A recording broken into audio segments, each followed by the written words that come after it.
Hello, it is I, Eli Surge, here to talk to you about the dinosaurs that are flying over North Carolina. Before we get into that, please like the video, subscribe to the channel, it helps a lot. A cryptozoologist named Jonathan Whitcomb has been collecting all of these sightings from across the United States, but primarily the recent ones in North Carolina. There have been up to 10 sightings in each state of North Carolina, Virginia, Georgia, Texas, California, Utah, and Hawaii. Strangely enough, you can also get weed in all of those states. For simplicity's sake, what people are seeing they're describing as a pterodactyl, but it is not a pterodactyl that they are seeing, it is a pterosaur.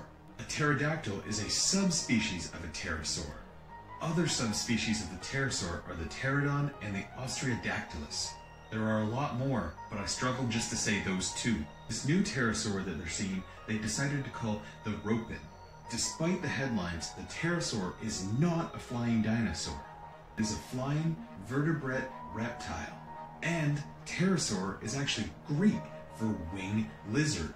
Though it may not be a dinosaur, it was around at the time of dinosaurs, as well as birds, as well as flying dinosaurs, 230 to 66 million years ago. Though a pterosaur is a reptile, it shares more genes with today's birds than it does with today's reptiles. But what is it? If it's from North Carolina, maybe it's an escapee of the Hardy compound.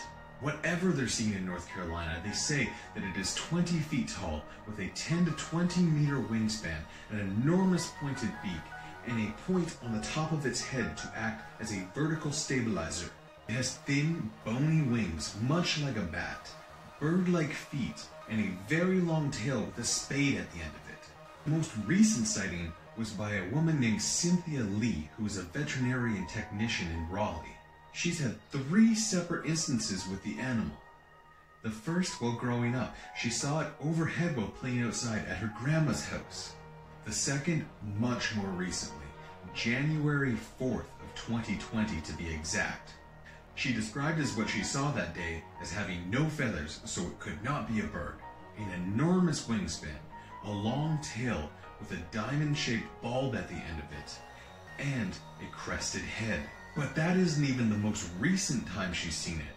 On March 18th, while driving to work in an Uber, she saw it out the window of the car. Unfortunately, the driver did not see it at the time, so could not confirm what she saw.